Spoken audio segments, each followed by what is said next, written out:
Player Shin Sang-yun, fed up with it all, has finally wiped out the ancient dragon nest in the dungeon. Why is he grinding away so hard when he's almost 60? It's been 30 years since he became a swordsman, and though his greatest glory is still being in the top 100 of the GT, he feels like just one tiny needle lost in a haystack filled with nothing but more needles. He seems happy to find a skill book, though he's eaten these strange things before and might even try to cook one into a stew. A huge light opens a portal, and the constellation Late Bloomer, a model student, steps through to congratulate Shin on his hard work and praise his incredible final strike. Even though he's just a third-rate swordsman, he feels lucky to have secured his own constellation. But even with his artifact and title stats doubled at level 850 or tripled at level 900, he still faces quite a few tough challenges. He can't use these powers yet because he's still only level 650. The modern student who blooms late urges him to dig into the skill book, but Shin is already in the middle of doing just that. Since he woke up, eating artifacts is the only talent he has ever gained. To prove his skill, he boiled them and fried them, yet nothing changed. By the time he finally stopped his useless experiments, 30 years had gone by. All he needed to do was sync his mana with the artifact, and if it was powerful enough, it would naturally swallow the skill hole. But it was too late to care, for while others quickly gained strength after waking up, his attempt to devour failed miserably, leaving him so angry that he threw it away and screamed, "Where are the instructions?" The model student apologizes, but since there's almost no info on that skill, he can't help. He also says that since there's plenty of time, he should try syncing his mana one more time. Shin couldn't believe his ears, wondering how anyone could say that when they were nearly 60, especially since having a kid at 30 would mean they were turning 30 soon, or even earlier would mean they'd already have grandchildren. The model student apologizes for his mistake, but Shin tells him he hasn't done anything wrong because his life is just full of regrets. He could never stop thinking about how tall that person's back was. He gave it his all to be just like him, but now he's worn out and way too old to keep going. The model student suddenly gets a brilliant idea. Before Shin can even say he's quitting, the perfect student casts a spell that starts to melt him away. The model student uses the power he discovered to grant himself a second chance in the form of a regression. At a TV show, Park Jong-min, a reporter for the Player G, asks if those dungeons and gates are just special places for the awakened folks they call players. Han Hyunjong, the head of the Hyunjong Corporation, confirms that these dungeons are stepping stones with gates that let travelers jump to entirely new worlds, making for a truly amazing sight. Shin sat before his old TV, stunned that he had truly traveled back to his own time. He feels more in control, but 4 days have gone by, and he's only managed to step back just 30 years. Once the model student did what he did, he fainted and found himself waking up back in his studio apartment. He instantly realized his old, broken body was gone, and he was now young and fresh. He realized this was the constellation's miracle, yet so many questions remained. That's why he feels confused, but he doesn't mind because now he can get back to work. He holds a bronze artifact called the Vermouth Dagger. He was incredibly lucky to get this item. Even though it looks low-ranking, he knows it holds a secret power. He takes it in slowly at first because his body isn't used to it yet. But the real magic lies in the secret skill they keep hidden. As the dagger syncs with his mana, he is pulled into a strange mental gap where he must pass just to eat the artifact. He always used to get nervous when he came to this place, but now it feels rather pleasant. With the preparations done to take in the dagger, it arrives as rotisserie barbecue chicken drizzled with fresh olive oil. Shin feels relieved to see a regular meal, instead of something weird like centipede mush. So he starts to indulge, and once he's done, he permanently gains 2 agility points and unlocks the secret skill, Demon Bash. With that, the dagger vanishes into nothing, a small loss for the delicious meal and the powerful skill he just earned. So he better get moving and check out what he can do now. At the 85th dungeon, Yoon Deok-hyung's team is excited to enter, but their adventure is interrupted when a stranger sprints up to him and reveals himself as the Porter Group leader. He says that a newcomer named Shin, who only joined 4 days ago, quit the team. Deok-hyung tells him not to worry, because it's already decided that he'll be joining the player team anyway. The Porter leader is baffled, wondering how a Porter could ever join the player team. Deok-hyung says he gave the final say, but the Porter leader insists that's not enough since he just woke up. Adding someone who hasn't even finished the player academy is so against the rules that it would throw the whole team out of balance and leave no one to share the work. Deok-hyung turns to him and asks if he's really left to handle everything, from the party to handing out the items. The Porter leader gets spooked and slips backward without saying another word. Even one of his own men is starting to question why he chose to bring Shin in. He did this because he thinks if someone has to die, it should be that stranger rather than one of his own men. And this action will also serve as a powerful warning to those porters. Shin finally shows up and says hello, but from the porters to the players, everyone stares at him with open shock. Deok-young gives him a warm welcome, easing his worry that he's running late for his very first day. He also notices a long sword, which Shin explains he learned about on the internet. Deok-young warns him that this weapon is incredibly hard to use well, but Shin promises he can at least protect himself, so there's no need to worry. Deok-young trusts him and his spirit, and a man truly needs that kind of faith. So he tells everyone to follow him as they step inside. While everyone else does it, Deok-young glances at Shin and thinks he looks silly. You can't just learn about that blade from the internet, because while he thinks the dungeons are just a game, he's about to find out that being a player isn't all fun and easy. The strategy he received warned that this orc dungeon is a deadly trap for new players. Soon he will discover on his own just how foolish he was. The same fool wipes out every orc, even the boss, without getting a single scratch, moving so fast that everyone can't believe who he really is. Since orcs are scary monsters that everyone knows from fantasy stories, it was natural for people to look at them with bias. More specifically, they are weak. Of course, when you line them up against beasts like dragons, they just look tiny. But because of this, new players, their hearts full of arrogance, charge into orc fights thinking it's an easy kill. Sadly for them, the orc is a huge brute standing 2.5 meters tall and weighing 180 kilograms. These two physical traits give them a power so overwhelming against tiny humans that they earn the name Wall of Lament, a hurdle even the weakest adventurers struggle to overcome. As they step into the dungeon, one of the group tells Shin that no one will give him special treatment just because he's new. The porter boss thinks he's tough now that he woke up, but he's nothing but an arrogant jerk. Shin promises to do his best and believes everyone is against him, but the party members insist he must actually try hard, making you wonder if he was even more annoying back when he was a porter. Shin just smiles and asks if he can fight the monsters up front, even when the party member tries to warn him that he's asking for trouble, because right behind them stands a gigantic orc. Shin is thrilled about his first fight since going back in time, but his teammate rushes in with a shield and yells that he's crazy for trying to use a giant sword against someone who moves so slowly. Shin tells him he doesn't need help, which makes the friend scream even louder, but then Shin points out that he should just look forward. The party member tries to act, but it's already too late since a huge axe is flying right at him. Just then, Deok-young jumps in and slams the orc onto the ground with a powerful hit. He scolds the two of them for talking so casually and tells them they really need to get their act together.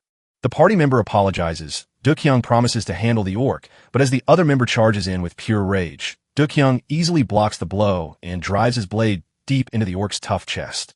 The team thinks he's been taken out, but the orc just gets angrier and smashes forward with his axe, ripping the blade right out his chest. Shin watches silently, unimpressed by Deok-young and hopeless for the rest since the highest level present is only a level 50. He dives in one more time, strikes the orc right in the chest, and sends it crashing to the ground. As the party cheers and Deok-young checks if everyone is safe, a group of red orcs suddenly shows up, ready to tear everyone apart. The party members get scared and ask what they should do next. Deok-young knows he can't fight all the orcs by himself, so he tells them they have to run away. Shin decides to jump in right away, earning only sneers from his team, but before Deok-young can stop him, Shin dashes forward and wipes out the first orc with one sharp swing. The party members stare in amazement, unable to believe how a newcomer managed to cleave a giant red orc right in half. Shin thought he'd slice him clean in half, but the guy barely had any power since he was only level 1. The orcs spot his arrogance, scream, and rush forward, but Shin's years of experience let him handle them even though he's not as strong. The 3 orcs charging at him vanish instantly, letting the armored one swing a deadly slash that Shin easily dodges by leaping up to slice him down. The party members stare in shock, now convinced he can do it. Shin lunges at the last enemy, a heavily armored orc that lets out a scream as it swings its weapon. Shin barely dodges the blow and swings his sword at the orc's head, only to have his blade halt dead against skin that's too thick, and by the time Deok-young warns him, the armored brute has already turned to chop Shin's head off. He doesn't worry at all as he uses his special Demon Bash skill, which can slow down a target for 2 seconds with a chance that depends on who is being hit. The orc is completely stunned, screaming as its head flies right out of its neck. Everyone stands speechless, especially since they still can't get past the fact that he just woke up to this power.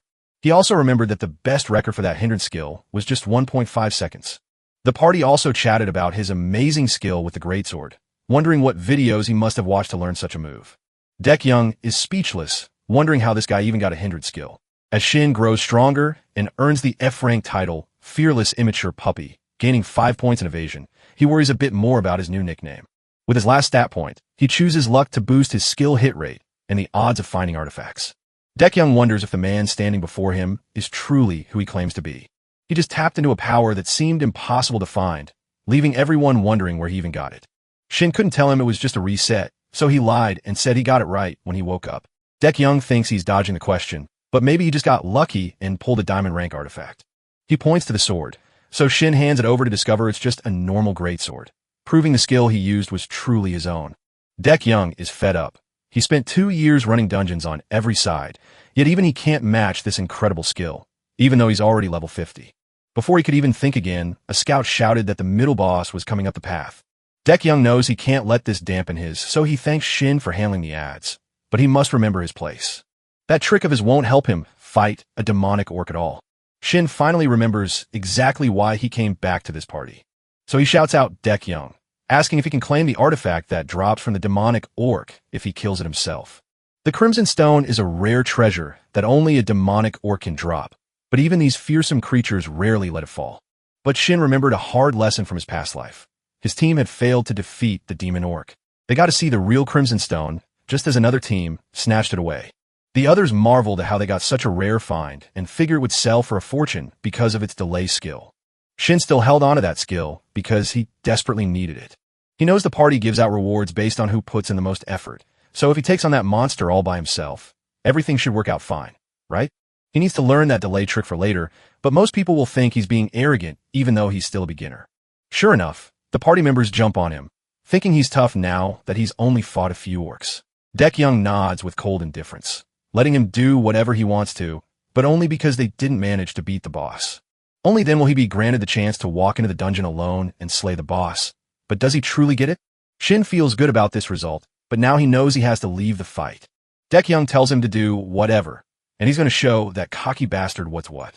He thinks his rare ability is enough to take down the boss, but it doesn't mean it actually works. He will show him that on this battlefield, the most important things are the people you lead and the experience you have. The moment they step through the door, they face the middle boss, a bloodthirsty, demonic orc, so Dekyung orders everyone to get ready. They'll keep circling around until they find a way to sneak up and strike from behind. He chuckles at Shin's idea of playing alone, knowing that such a chance will never come here. He rushes in with his squad, but soon Dekyung wakes up confused on the ground, covered in blood and wondering what just happened, while Shin watches with worry, realizing that charging like this is exactly why they failed before. The party asks what they should do, knowing they can't just let themselves get killed. Dekyung couldn't understand why every orc here was so tough. Even the first one gave him a hard time, and next time he spots that informant, he'll make sure to kill him. Anyway, he refuses to risk his team's lives for his own gain, so he orders a retreat, and Shin is overjoyed to hear the news. Even though everyone believes he's broken, the plan stays the same. They will pull back along his side. Before he goes, Dekyung warns Shin that if he dies, he won't be haunting him. Shin scoffed but decided to finally relax. No one will lose their life today. A furious orc demon lunges right at him. Shin figured that a head-to-head stat check would mean losing, but he counted on his experience to give him the edge. He blocks the orc's blade, and the others hear the noise and start to wonder if he really did deflect that axe. Shin's hand burns from this tiny hit, yet he won't stop deflecting because he can see his crimson prize right there. He's so determined to get it because mixing delay with Demon Bash creates a special effect. Since the Demon Bash stun was already so strong, he realized he could make it even better by combining it with his Devour skill to stack the effect, turning a short stun into an endless one that could easily be made even longer. Shin taunts the demonic orc to step forward, and the beast, easily provoked, charges at him once more. Shin finally got what he wanted, because this is the key to finding his weak spots. With one sharp slash, the demonic orc is forced to drop his axe due to Dekyung's Demon Bash skill, leaving him unable to believe such a move works on a boss, and thinking it should be illegal.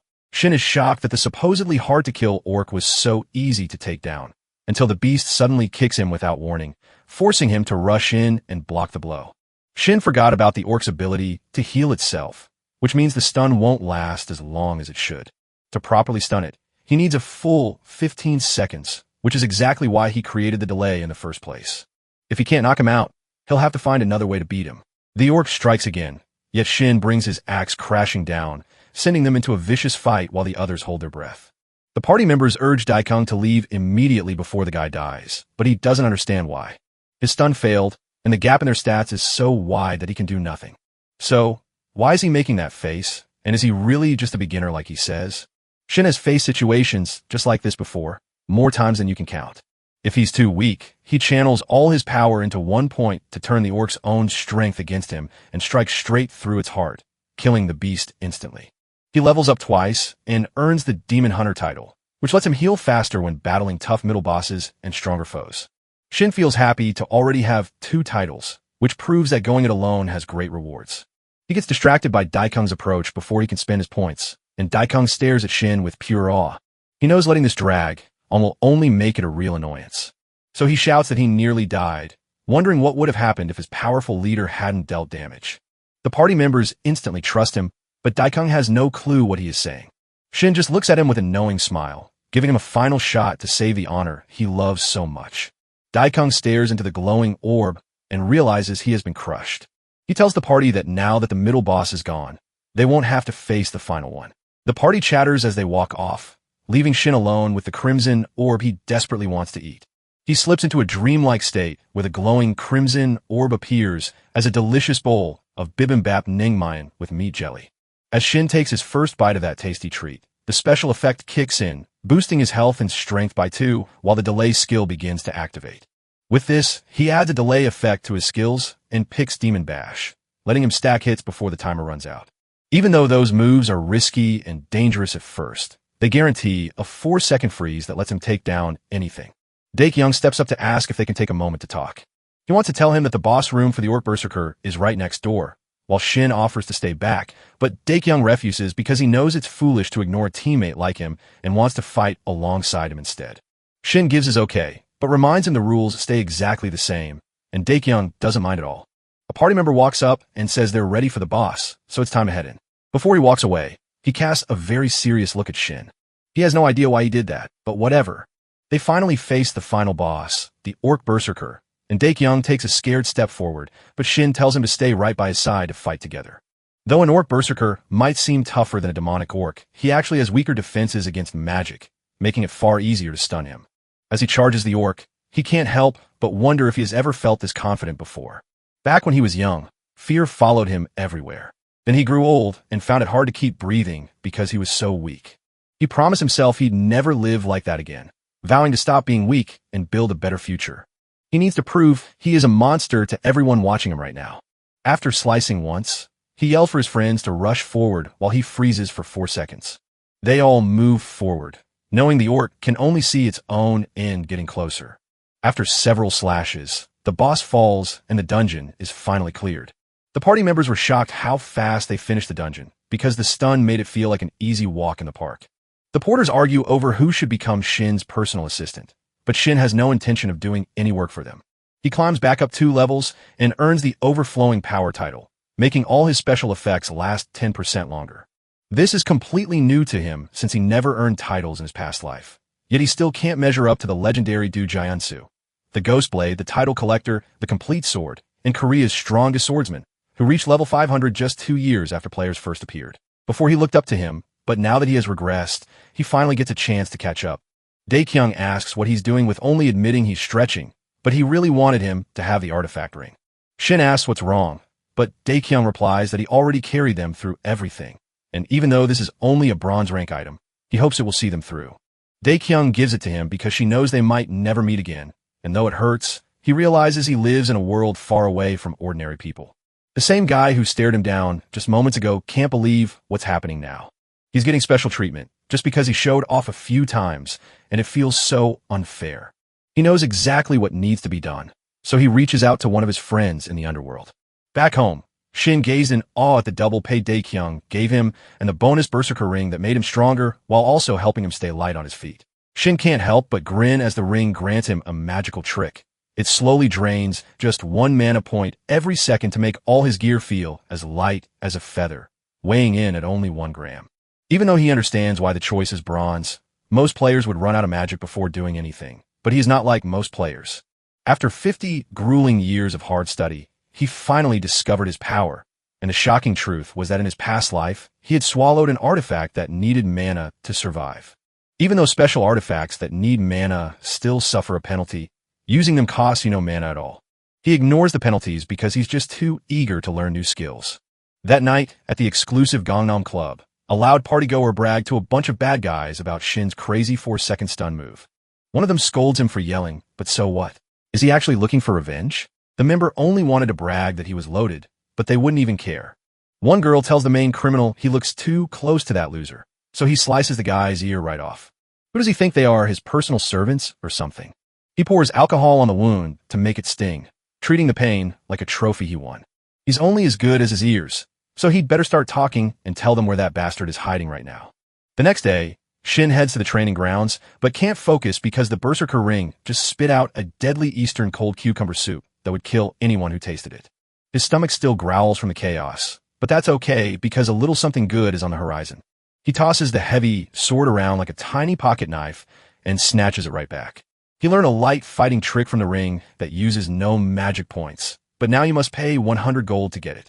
He's got this huge mystery to explore, yet he refuses to imagine the trouble it might cause if he lets it go. Next, he glances at his stats and sees that luck and evasion are doing most of the work.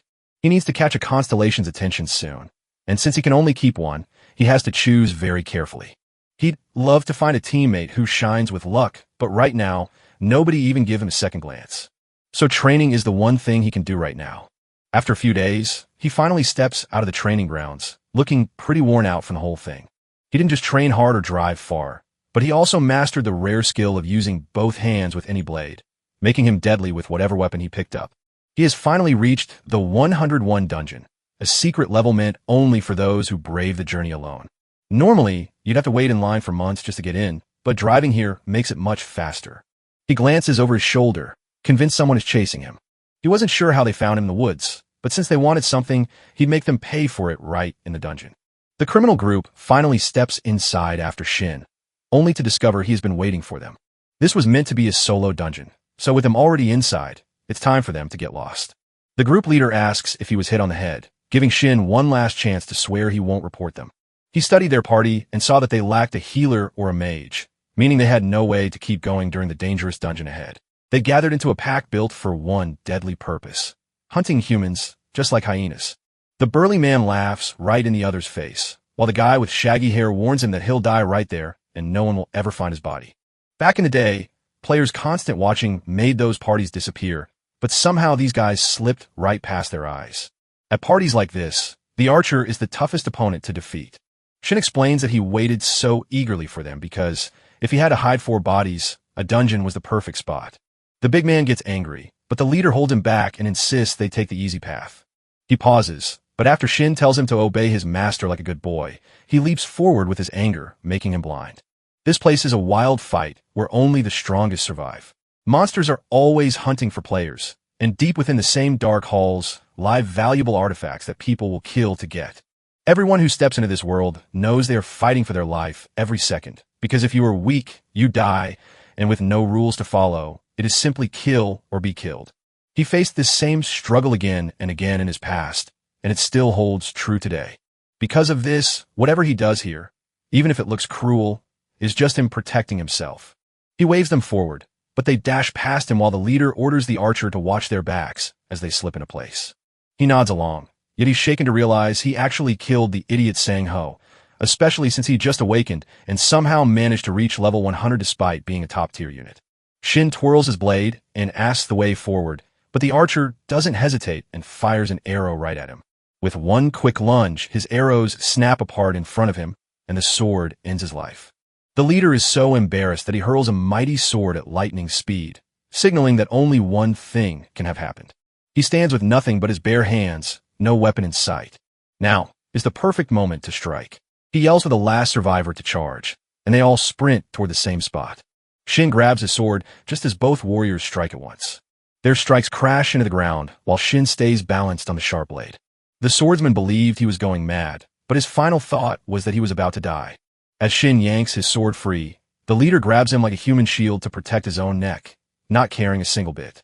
Shin steps down after the fight, admitting he thought hard about it while battling, and now he suspects these people might be selling organs. No matter how hard he thinks about it, they aren't bonded by blind trust. They're just prodigies waking up mana stones through organ transplants, and even though he looks young, he's seen some truly terrible things. The leader told everyone that his own thoughts don't matter at all. Even if his words are true, he is still going to die right here. Shin was getting bored and just wanted to check on them. But suddenly the leader froze for over 4 seconds from the tiny cuts he got while shielding himself. Before he can even guess what power Shin just used, he tells Shin that his life will end today. This is the first time the leader has ever faced this situation. As soon as he steps into the dungeon with another, he becomes the hungry predator waiting to feast on his prey. Shin sees his hands shaking and wonders if this fear is new, even though he has faced death before. Does he feel scared now that it is his turn to face death? After Shin finishes with his opponent, he washes his sword in the river, hoping never to face such trouble again and now safe from the constellation's notice. Well, since that was just self-defense, it doesn't count, does it? Yet he still managed to bring back 8 cool artifacts from that fight. And now Shin puts on his outfit. Now that he's reached level 10, he's gotten stronger from all the criminals he defeated. Based only on the numbers, he's acting like a level 50 warrior, even though he's only been back a month. He also found a special silver ring among the bronze items, a recovery tool that costs just 10 mana to wipe away any bad status effects and can be used again in only a minute, though the second use costs twice as much mana. He hit the jackpot because the first person he took out was wearing the ring. If he had just trusted the stun or fought normally, he'd have been in big trouble, so he decides to play it safe by sinking his mana within the ring. Going deeper into the dungeon, the goblins are busy with their work until they suddenly spot Shin walking toward them with his eyes covered. He's chasing the legendary Lucky Day title, but to earn it, he must slay 500 monsters while keeping his eyes shut tight. The goblins only growl at him, but one spots his artifact sword and realizes it is exactly what they have been dying to steal. Shin knows he must sense where they are hiding. He has to feel the air moving and make sure his ears catch every sound. He concentrates so deeply that the world turns to liquid, letting him see exactly where and when an attack will come. One goblin lunges forward, but Shin sweeps his arm out and sends the whole group flying without even trying. He has to admit, this actually feels pretty good. An arrow zooms right for his head, but he spots it coming and grabs it right out of the air, leaving the goblin who shot it to break out in a cold sweat. Shin confesses that his past life was truly awful. That gave him a moment to look back on the past and feel better about it. Since they likely don't understand him, they should all come at him. The goblins charge in with no fear, but Shin immediately turns them into a bloodbath, slicing them down left and right. One of them realizes he's in trouble, so he just stares at his dead friends while waiting for his turn to meet the same fate. Finally, Shin has had enough of them. As he levels up and wipes out more than 500 foes, he unlocks the Lucky Day title, pouring an incredible 20 extra luck into his power. Shin is happy to have it in his hands, but as soon as he checks it, a bunch of goblins start walking up. They rush back home to hide their things, only to discover that everyone is dead. Shin doesn't mind grinding a bit more, so he quickly takes them out to boost his stats even further. He truly came out ahead in the end. That single number could be worth $1 billion to the right person. Suddenly, the world around him goes dark as a doorway opens right behind him. It looks like 3 constellations have come to visit him. The first cleaner of a fallen dimension wonders if he has any desire to bring bad luck to others. The Grand Space Pilgrim asks to talk because he is so curious, while the Goddess of Luck just smiles and reaches out her hand. Shin was stunned that the constellations showed up so fast, especially since 3 appeared at once, and he guessed it must have been because of the show he just gave. The Goddess of Luck steps nearer to study him up close. Shin starts to doubt if his words were too proud and made her angry, only to realize that she is actually interested in him. She's amazed to see a swordsman who relies on luck, so Shin just smiles and admits he's lucky. It looks like all the constellations are eager to make a deal, but he plans to wait and make sure it's really true before he agrees. The cleaner of a fallen dimension praises his cruelty, and Shin, who knows he's a common type of slayer, wonders if the cleaner is only interested because of the goblins he butchered. The pilgrim of grand space wonders what true purpose he holds, while Shin, unsure why this stranger has shown up, knows it only happens to those who will become saints. If that's true, he likely showed up because the Goddess of Luck did, and she is quite famous even among the constellations. She stares Shin down hard to tell him she doesn't really want anything from him. If he wants, he can pick a new star group right now and wait to sign their deal later. Shin is pleasantly surprised to remember an archer so skilled he can hit targets from miles away while blindfolded, blessed by the world itself, and named Hashimoto Yuki, a legend praised by everyone despite rumors that he is all a hoax. The Goddess of Luck was the one who gave him that power. Shin stays sharp and ready, knowing he needs to carefully plan his move against the three enemies that have appeared all at once. The constellations are shocked and demand he make a quick choice, with one even arguing he shouldn't have come here at all. Picking the goddess of luck is the easy choice, but if he worries that other constellations won't visit him, this one decision will seal his fate. After 10 years of playing, only one late-blooming student had risen to join that elite group. He believed that changing his look would change everything and that he could finally change himself. But nothing shifted until he hit 55. He never learned the true power of the constellations because the strict rules held him back forever. He didn't even make the effort. But in the end, he managed to go back because of him. So he should be grateful, but that means he must stay careful because he won't get another chance to go back. And deep down, one has to wonder what he truly wants from all this. Was it holy powers, total destruction, or just pure luck? Shin knows that the road ahead is the only one that leads forward. So, he seals a deal with the luck goddess that will keep his fortune alive for 30 years, even after he passes away. While a visitor from another world watches the contract get signed, 15 friendly star systems cheer him on for finally doing what he wanted. 3 other angry star clusters are furious that he did it and promised to stop him at any cost. Shin was clueless about these guys' interest, but that's perfectly okay. As long as he has her by his side, he doesn't need anyone else. He stretches out his hand, and she takes it, praising him for his smart choice. Before Shin could speak again, he noticed the contract's effects, and they turn out to be amazing. From the very first strike, every single hit he lands will deal a deadly, critical blow. Secondly, finding a one-of-a-kind or legendary item will open up a secret power. Now, whenever he fights any boss, from the smallest to the strongest, he is guaranteed to find an artifact. Shin is stunned by these cheat skills, but the fun isn't over because he can now spend 1 point to boost his luck by 2. Shin starts crying as the luck goddess wonders how he plans to handle the other offers. Shin simply sends them off, with the pilgrims secretly hoping to meet them again, but the cleaner of the broken dimension is furious and vows to cut their heads off. Thanks to this amazing deal, he can stop worrying about tomorrow.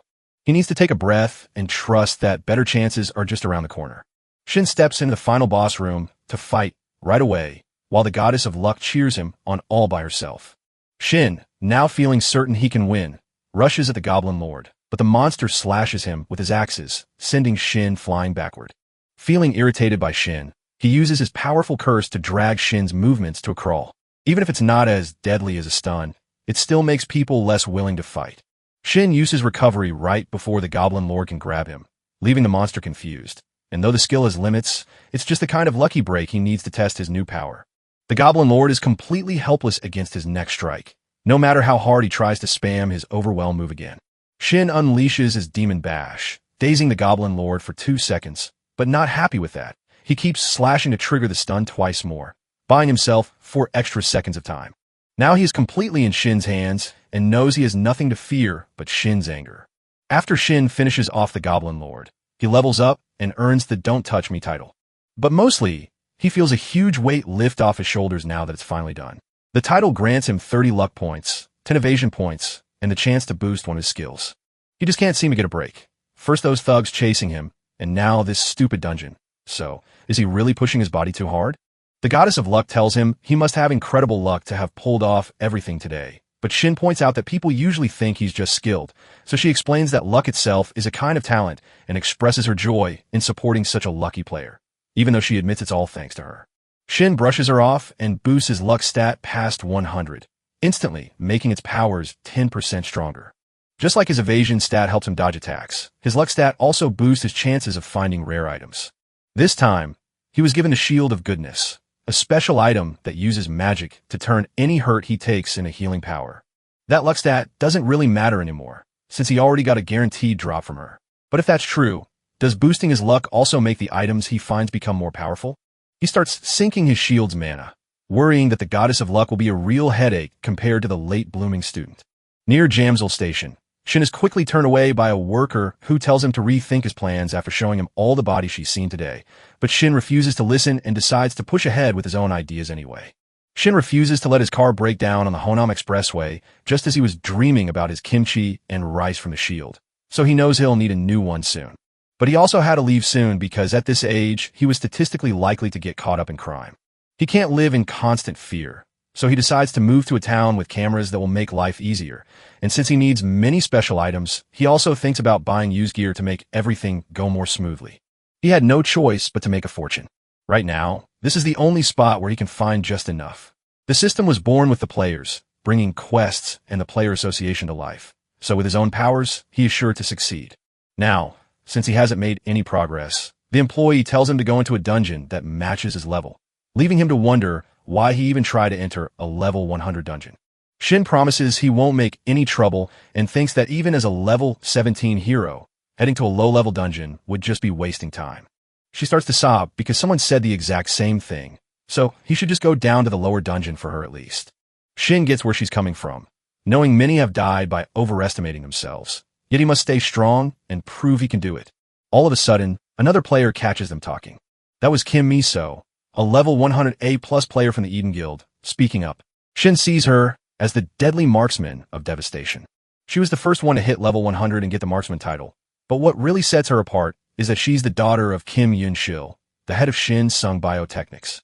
This means Miso, Shin Tail the Shadow Assassin, known as the greatest, and Cho Jinho, the greatest swordsman, are all in the same guild. Miso's dad owns a big piece of the Eden Guild, which means she didn't just get born rich, she was born with a diamond spoon in her mouth. She's never met him before and only heard them talking by accident. Shin tells her he needs the money to start a level 100 quest, while the other players in the hall wonder who he really is to talk to someone so important. Miso warns him the place is tough, but Shin knows it's a dangerous job with big rewards.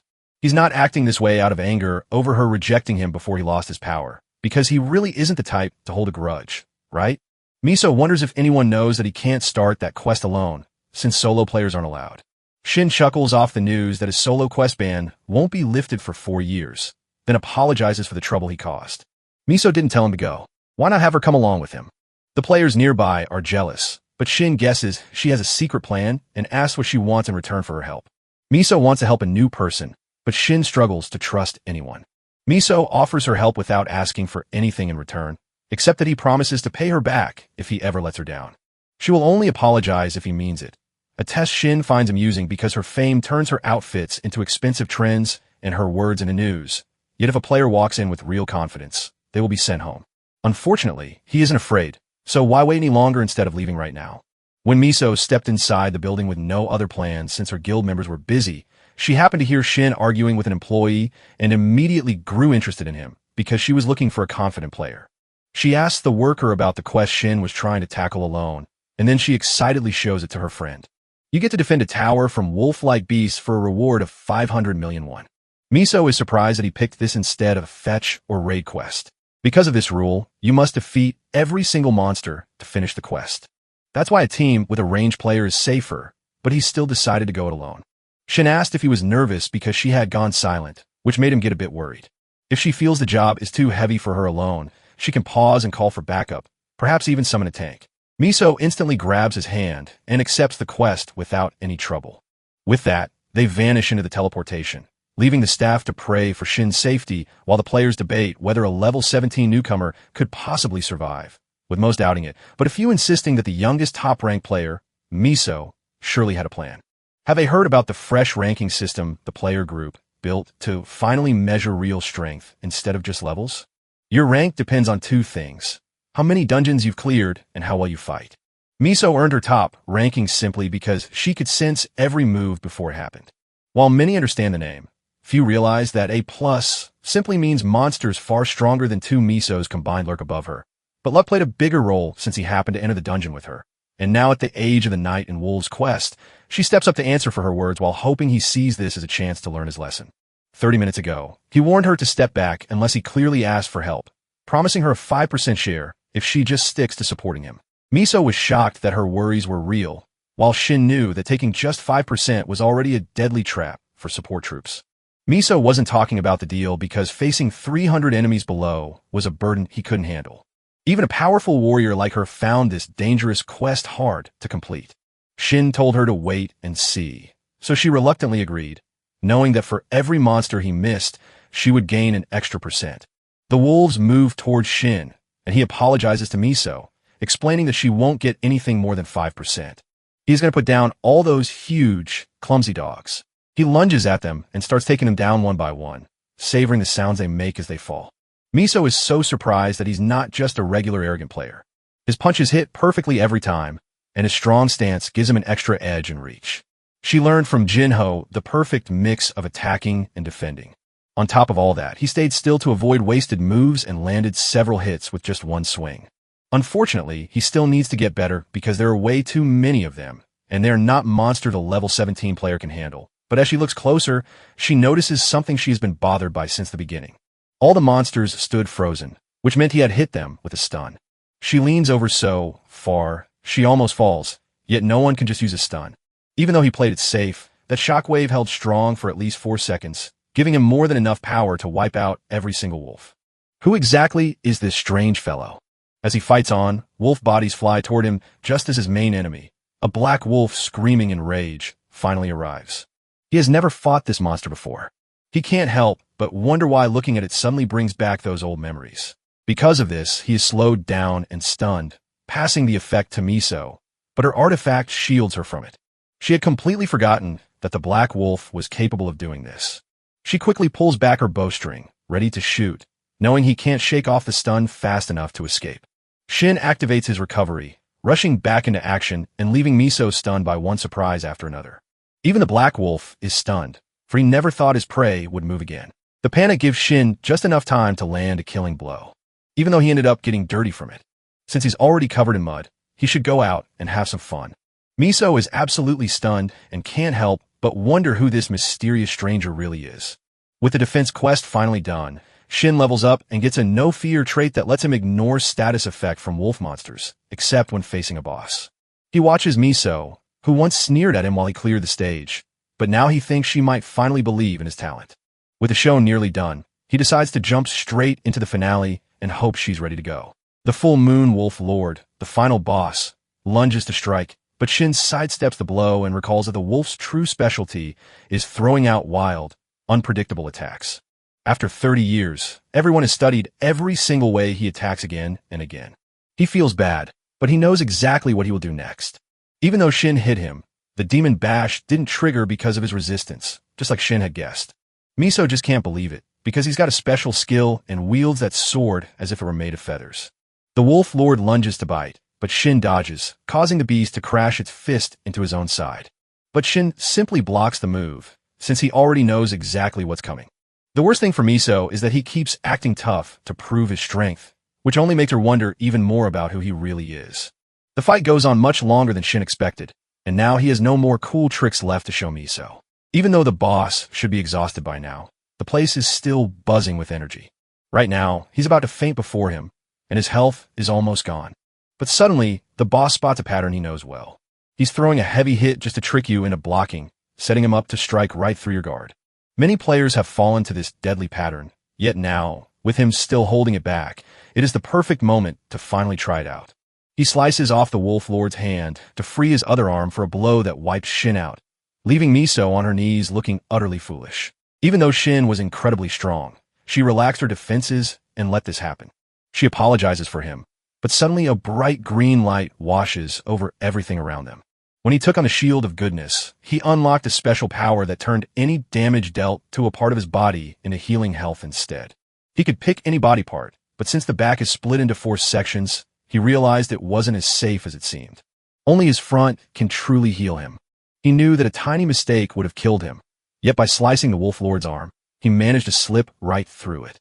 With that, he was given permission to cut up the Wolf Lord, and Miso stepped up to him, complaining that he should have told her about his healing ability since she thought he was dead, wondering if he was actually living a second life. He had seen how the Wolf Lord fought enough times to know exactly when he would strike. He is the first person to ever shock her this way, and just as she tries to finish speaking, Shin looks at her and asks what she means.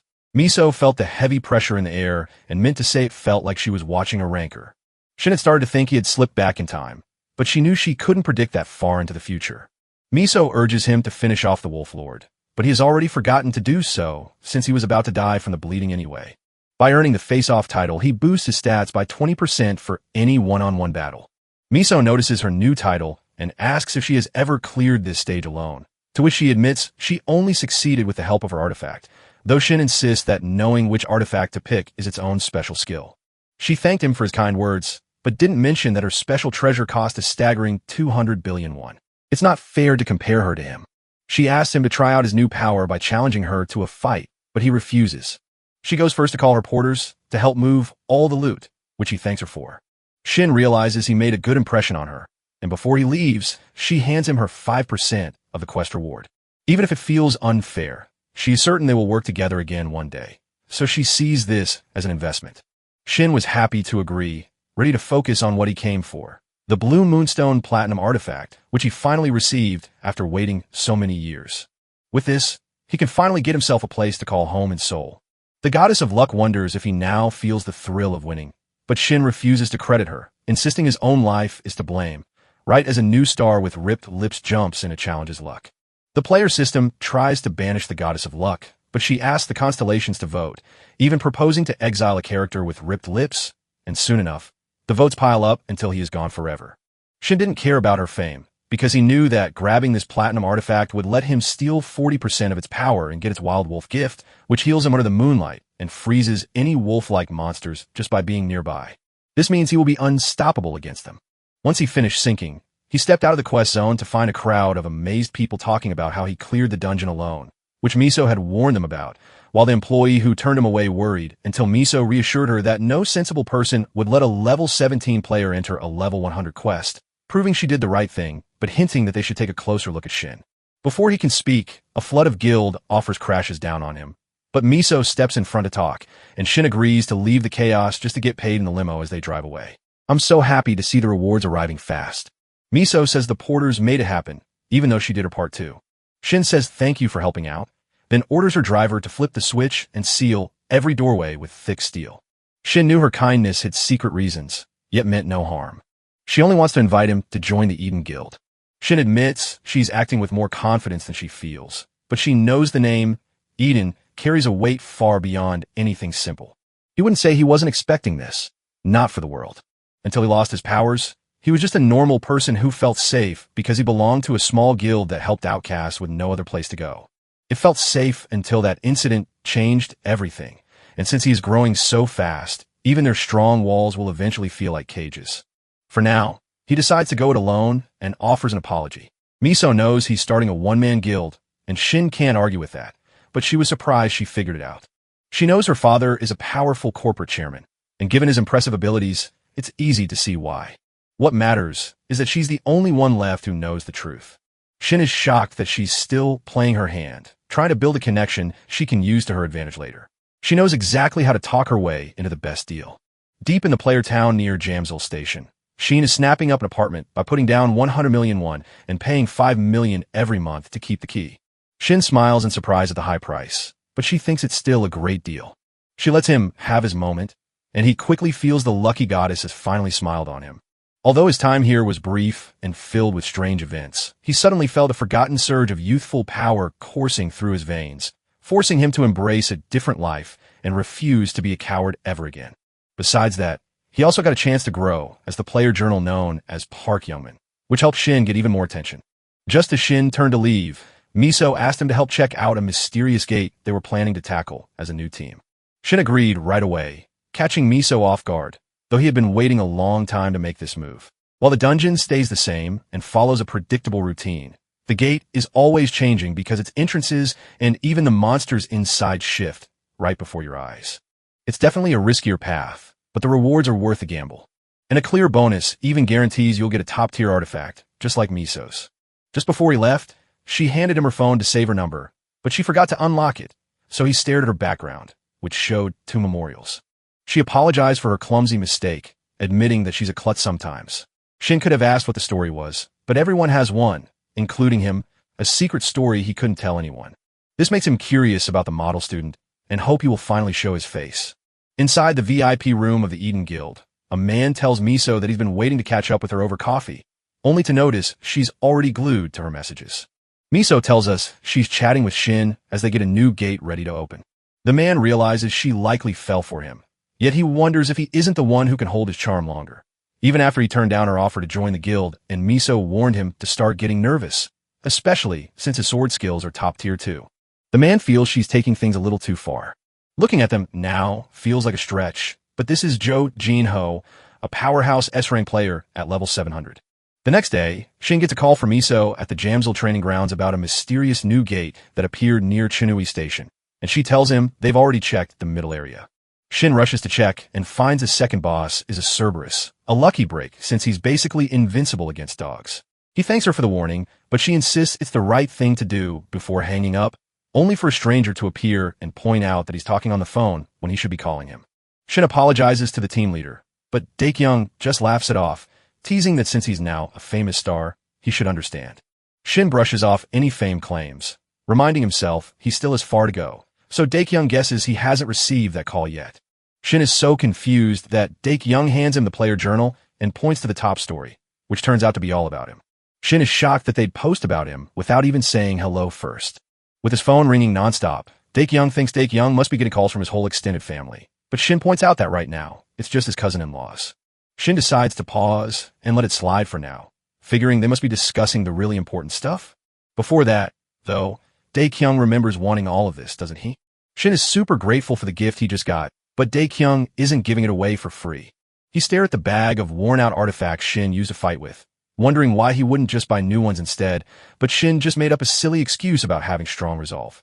He waves it off as just some silly superstition because he can't tell them what the things are actually for. Before they can chat more, a woman rushes up, apologizing for being late because she struggled to find parking around the mountain and insists they must start the appraisal right away. Shin wonders who this person is, and Dae-kyung introduces her as the appraiser who will help with the deal. He brought her along to make sure he wouldn't offer her a low price just because they were old friends.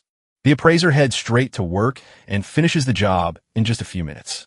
With that, she settles on the fair price, leaving Dae-kyung with a small sigh, but no choice but to move on. Before saying goodbye, he wants Shin to take one last look at his sword fighting. Shin says no because he feels unqualified, but Dae-kyung insists he's too smart to be that humble and won't let pride stop him from learning.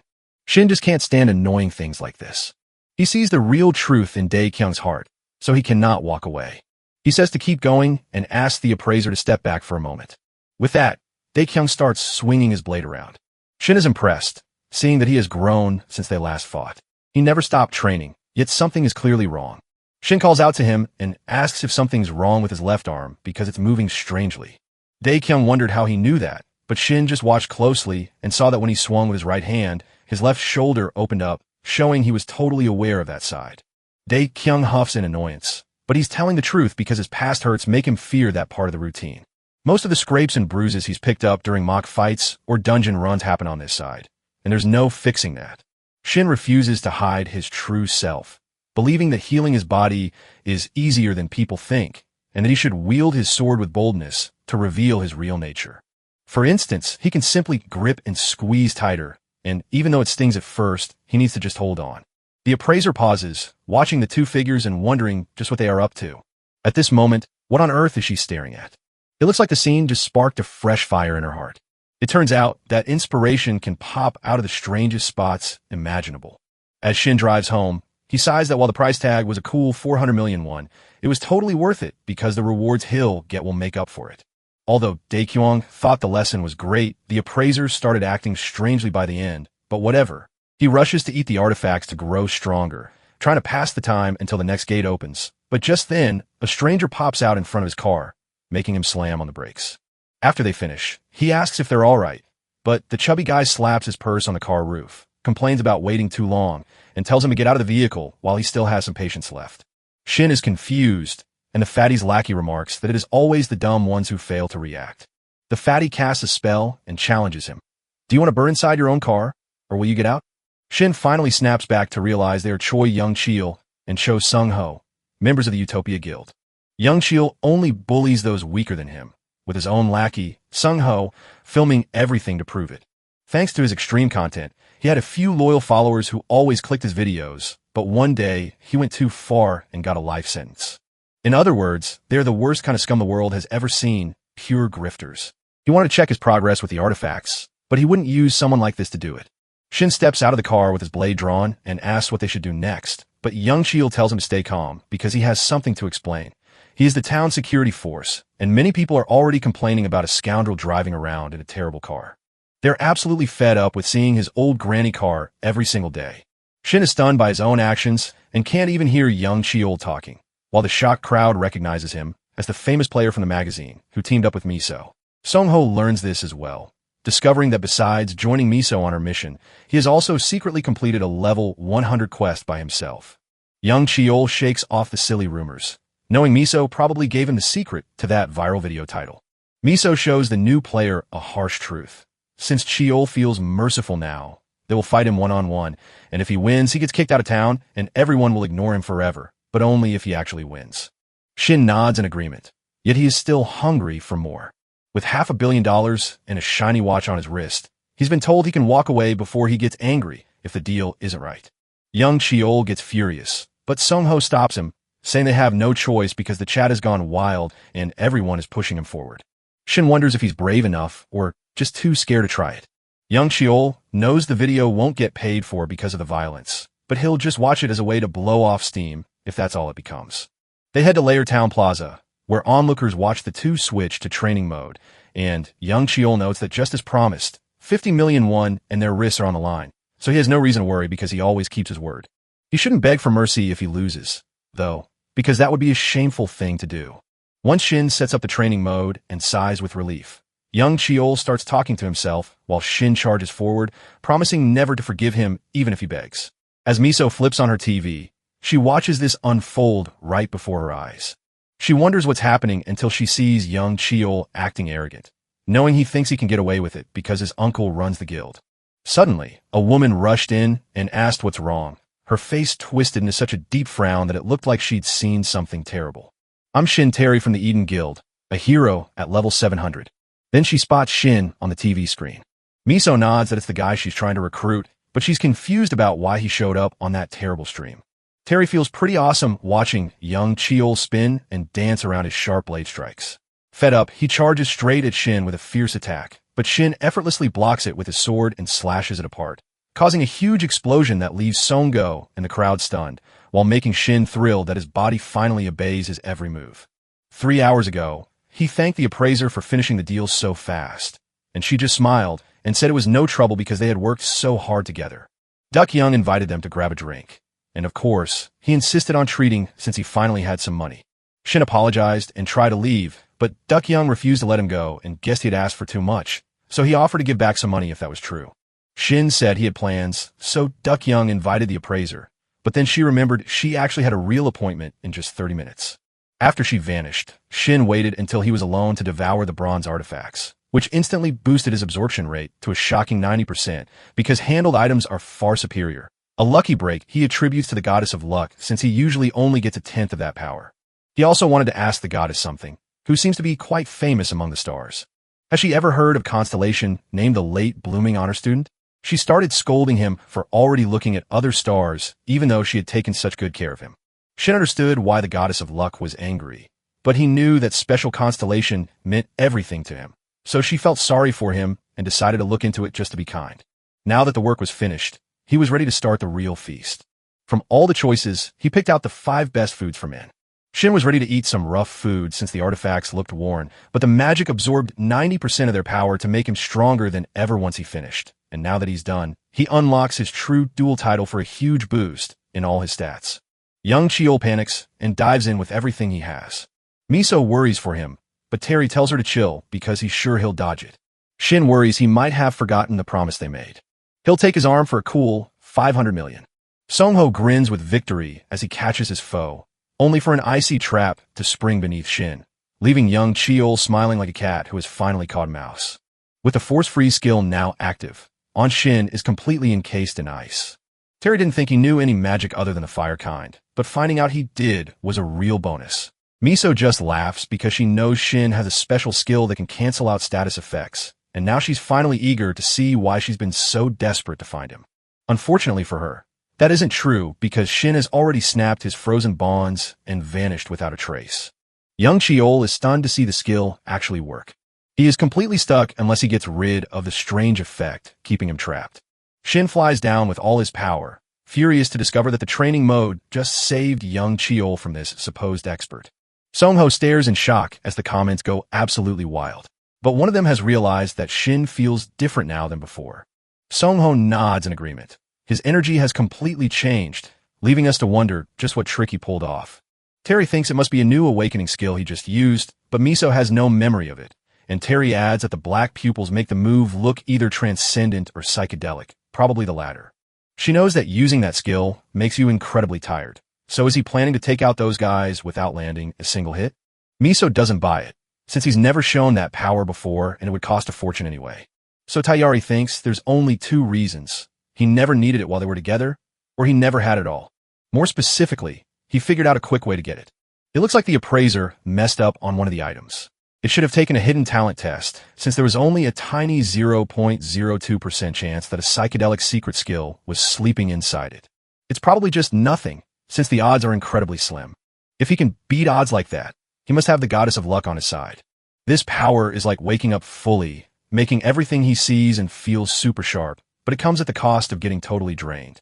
Shin needs to break training mode to keep the wrist promise they made earlier. Young Sheol won't give up, so after realizing his mistake, he will take this guy much more seriously now. He jumps high into the air to put some space between them, but then he thinks about Songho, who gave him the wrong information.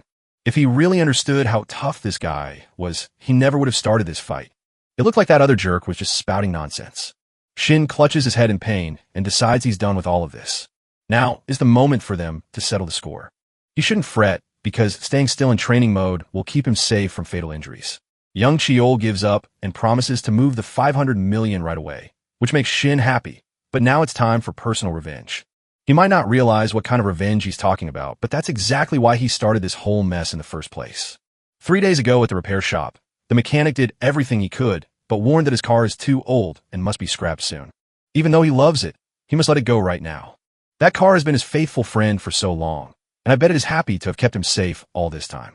As he stared at the car with tears welling up, he felt it whispering directly to his heart. It was truly joyful having him go everywhere in it, but now he must find happiness living without it. Shin screams that he's taking revenge on his beautiful car, and young Cheol, seeing Shin's rage, cries out and apologizes again and again. So scared that he loses control, leaves himself humiliated, and faints while apologizing over and over. With everyone pinching their noses to block the awful smell coming from young Cheol, Songho wonders what they'll have to do now that they've messed with someone way beyond their level. Then someone steps up. It's Moon Baekhyun, the Gangdong district administrator from the Utopia Guild. He nods for Songho to apologize while staring at what Shin did. Though he had only just woken up, he was still able to bring down a battle-hardened warrior like young Cheol. His curiosity gets the better of him, so he steps forward to apologize for what happened and ask if he can steal just a few minutes of his time. Shin boldly asked for his title and name to be mentioned first, a move Baekhyun hadn't expected and found quite arrogant. But he knows this calmness and skill belong to someone far more extraordinary than himself. Thinking carefully, he bows and introduces himself, eager to recruit the stranger. He promises that the Utopia Guild will pay for the loss, because losing a bit of money is okay if they can make this man a good ally. Shin instantly agrees and hands over his account number, thinking 5 billion is way too low, so he requests 20 billion instead. Baekhyun asks if they can get a discount, but Shin says no, so they decide to just let young Cheol pay for it. As he heads home, the media crowds his door shouting questions about Utopia and Eden guilds, but he keeps walking while ignoring them until the noisy crowd makes it hard to even shut the door. Shin is already worn out and has no time to worry about guilds or romance. Now that he's all by himself, it's time to get ready. The gate Miso proposed finally opens today, ending the chaotic week by making every struggle totally worth it. He came out of that last fight with a ton of new stats, a fresh demo bash, and a level boost. By adding powerful impact and a long delay, he can keep enemies stunned for more than 5 seconds. With his one-handed sword skills and full charging mobility now complete, he's perfectly ready to take down that gate. He felt the last fights were full of frustrating gaps because he couldn't fully recreate his past battles against that Wolf Lord due to his own attack style limitations. During his fight with young Cheol, he was taken down so quickly because he couldn't move his body at all. In other words, had the opponent been just a little stronger, he would have died in either case. He has to stay focused because at this pace, no amount of progress will matter since he's just heading down the same old path to failure again. The shadow of that second collapse in 2040 still haunts him, but he has promised himself that this time, things will turn out differently. He can't lose everything he has left once again. He will grow up to be the strongest person ever, just like the hero who saved him. Suddenly, his phone rings with a call from Young Min, the reporter he met earlier. He called to remind him that the interview they discussed is today and to ask if he can still make it. Shin had completely forgotten about it, but he agrees to come right now. The gate opens at 7 p.m., but you must be there for your interview by 2 o'clock. He glances at his watch and realizes he has just enough time to make it. The reporters relax in their seats, but the moment he steps out, they quickly grab their bags and move aside to let him pass.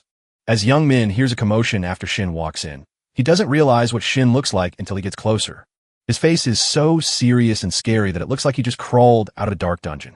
Shin flatly refuses to believe it, insisting that running this marathon was far tougher than ever facing a dungeon. He apologizes for being late, but Young Min says it's fine, noting that while the interview was asked for because of a past incident, something new has happened since then. Shin thinks it's no big deal, but Young Min insists it's a huge topic for other players who know that while rank doesn't always mean skill, he is such an exception that everyone calls him the legendary newbie. Besides that, he's being hunted by tons of guilds, not just regular players. Shin definitely knows the score, and he might be hinting at the Eden Guild in particular. Young Min wasn't talking about the guilds from within his own home. He was talking about the foreign guilds, but since the news is fresh, he probably hasn't heard yet that 5 of them have officially asked the Korean Player Association for player data. These distant guilds are always on the lookout for new talent, starting their search right from the very beginning. However, he has never seen them show so much interest in a newbie. The gap between them is way too wide. And let's be honest, how badly did those guilds back home mistreat him? Soon he runs into Miso, who is happy to see him, but Shin also spots a stranger standing right behind her. Miso presents her sister, who is eager to say hello, and brought her out to meet him right before the raid. She belongs to the Eden Guild, just like you. Miso wanted to stop at a cafe, but Tyree stepped up to shake hands with Shin, who felt truly honored to finally meet her. Even if Miso hadn't introduced her, everyone would have recognized her instantly as a legendary shadow assassin whose fame had swept far beyond Korea, making her one of the top leaders of the Eden Guild. Just by being there, she makes her guild the strongest in the land, and since he started over again, he's kept bumping into big names, leaving him to wonder if they're chasing him for trouble. Tyree really needs a favor from him. It's not a big deal. She just wants to have a quick spar with him. Miso can't believe she just ran right into the guy, forgetting Tyree's warning to test his skills on the way here. Miso apologizes for her sister, who is a playful girl, to put it lightly. Shin doesn't mind at all and thinks they should do it right now, since he rarely gets to spar with a top Korean player like her. Tyree is happy her sister can spot a good person, but she's sorry if she seemed too sharp and asks to just do 5 moves. Shin knows he's got no chance to win, but he wants to see how far he's come and what he still needs to learn. He's so grossed out by just looking at her that he feels like throwing up. This time, he can't just make things easy for himself. So he told her he was ready. All this time, Miso just wonders what she should do. Tyree strikes first and vanishes, leaving Shin unable to dodge her blows no matter where he guesses she might be. She blocks his sword strike, leaps into the air, and remarks that his moves are quite impressive. So she will hit with more power. She unleashed her second flurry of quick, smaller hits, a move Shin had been waiting for and was ready to meet. Just like back then, he could sense what others were doing without ever looking. Miso watches him shut his eyes and feels puzzled. Doesn't doing something like this feel dangerously foolish? Before the strike reaches Shin, he steps aside and hits back. Tyree was amazed that he blocked her next strike, something she never thought he could do. Most swordsmen never achieve such deep focus in their lives, not because they lack talent, but because they lack the years of experience to get there. Shin is happy to know he moves with the skill of a veteran, and she lets him know she thinks it's cool. With just 3 moves remaining, Shin wants to ask one final thing before moving forward. Why not let her go all out just once instead of using 3 attacks? He knows his words sound arrogant, but he can't afford to let this chance slip away. He just wants her to show up with everything she has just one time. Shin realizes that without fully understanding her true intentions, he can never truly grow. Even though Miso screamed at them both, she still said yes. Tyree says she can't go all out, so she'll just do a simple full-speed dash, but her skills are hard to control. Shin accepts the challenge because earning her respect is his victory, and he will treat this like a deadly real fight, where if he makes even one mistake, he won't have a moment to notice her hiding there. He anticipates her arrival perfectly, pushing Terry to activate the Shadow Mirage skill to save him. She slips behind him and, by accident, brings him crashing down with the flat end of her sword. They're both worried about him, but he's okay, just a little burned from getting hit so hard by that accident. Shin rises slowly, but Terry offers a hand and apologizes for having to use his special power to do it. Shin grabs her hand and says he's fine, even thanking her for taking him seriously, while Terry points out she had fun too, but wishes they could have a serious talk next time. Shin says they can go whenever, but Miso steps in to remind them that the raid is almost here. Plus, she'd better write down everything that happened and send it to the guild. Tiri says sorry, heads out, and hopes their raid goes well. Shin lost for the first time since coming back, but if she had fought harder from the start, he never would have been able to survive that long. Even though this isn't the meeting he planned, he still has something even more important to overcome. She gives him one final look, and Shin knows it means he must try his hardest. They head to the gate, where Miso wants to start by introducing everyone. The two strangers greet Shin, and he introduces himself, saying it's a pleasure to finally meet such skilled players. A man named Park Tae-suk stepped forward and said he was a level 120 mage who could set things on fire. Shin wonders if they're talking about fire magic, and Tae-suk says yes, since they exist in the same world as young Cheol.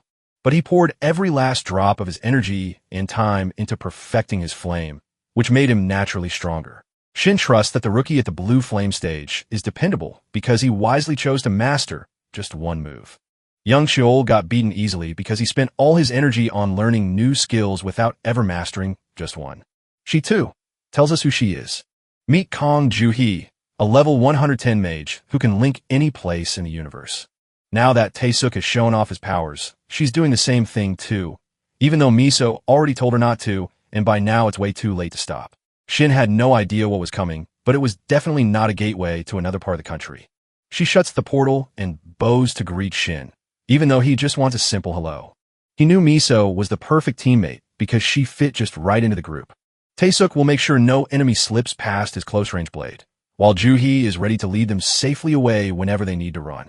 They might lack a healer, but their incredible teamwork shines through, a bond forged from past battles that brings him right back to those days he misses so much. Miso shakes him out of his sad mood and asks if he got hurt in that spar, but Shin says he's fine and just wants to get in there now. They step inside and realize they've landed in the frost hell, so Shin instantly thanks Tae-suk. If it weren't for his magical buff, they would have frozen solid by now. Miso knows the sky has changed since they first arrived here. She also spotted that Shin carries a second weapon besides his main one. So what's going on? He carried the lighter blade for fast fights. Yet Miso had no idea he was skilled with other weapons as well. Shin kept his rare, new skill a secret, only telling her about his hard training. Suddenly, a giant stumbles upon them, and Miso tells Ju to start Plan C. The giant swings, but Miso and Shin stand tall above it, leading the fight with bold moves. The giant spots them and charges with his club, but Miso and Tae-suk team up to fire a blinding flame that knocks him out so Shin can slash him up. He summons Ju-hee, who uses her powers to move him out of the way just before the giant comes down on top of him. Unfortunately, it fails to notice this, letting Shin sneak up from behind to surprise the giant. While the others get ready to help, Shin's special demon-slaying skill kicks in, letting him smash the giant easily and leaving everyone else stunned. As Shin touches down, Tae-suk rushes to ask what just happened, since their plan was never meant to end with just one strike, but Shin says there's no need to apologize because it wasn't a mistake. Miso already told him that she felt the same way when they met, especially since this wasn't even his best moment. Shin grumbled about having to show off, but he admitted their first teamwork went surprisingly well. Maybe it feels like working with pros, but he can't stop to think because it's time for them to play again. Once the giants were defeated, Tae-suk realized he had found the greatest swordsman he'd ever fought beside. Shin stammers a thank you while Miso shares that Tae-suk couldn't unleash his talents until Shin showed up to let him go wild. Shin finally realizes that while mages need a strong swordsman to survive, this fighter is making Shin's job way too hard. Miso is curious to learn the name of that cool skill he just used. She was supposed to be used to it, but she was still surprised. As the heroes fought off the giants, a giant demon in heavy armor suddenly showed up, forcing them to run back and pour all their attacks into stopping it. But Shin simply ordered Ju-hee to open a portal right in front of him, leading straight to the monster. Miso tried to warn him, but seeing him go ahead anyway, she chose to trust him and let Ju-hee do whatever he said. With that, he leaps in with all his skill, catching the ogre off guard so easily that Shin knocks him out before the beast can even move. Shin says he only uses this mobility trick sometimes, but now he can rely on his team to do it more often, until Ju-hee whispers for them to be quiet because the middle boss, Cerberus of the Frozen Hell, is sleeping over the hill. As they figure out how to face this scary boss, Shin just smiles because he has the Hour of Dog and Wolf with him, guaranteeing they will win. Miso thinks they're sticking with Plan F, but Shin just stands up and smiles, and everyone knows something is very wrong. His plan is to let them watch, which they agree to, though they still want an explanation. He wants to give it to them, but his special skill only works when the moon is out, and waiting for that would take too long. He charges in because asking for forgiveness is quicker than waiting for permission. Cerberus locks its gaze on Shin while Miso thinks about giving cover. But Juhi is the first to notice the monster has frozen in place, acting strangely. Miso thinks the creature is just being careful, yet it remembers how fierce it was last time. So when it suddenly starts moving with the others to step in, Miso notices right away that the beast has actually dropped into a submissive pose. As expected, Cerberus has totally bowed to Shin, recognizing him as a superior being. Shin thinks it's actually kind of cute this way, so even though it really bothered him, he still decides to take care of it. From this, he earns the C rank title, which lets him slash his skill's wait time, so he can use it again every 30 seconds. Miso steps closer and tells him to wait, leaving Shin confused right as the loot appears. He completely forgot to mention how to share the loot, even though he's been playing solo for a long time. Still, I doubt Miso would just grab it and say it's hers by right, would she? Miso actually urges him to take it all as he defeated Cerberus. But before Shin can thank the heavens, he stops.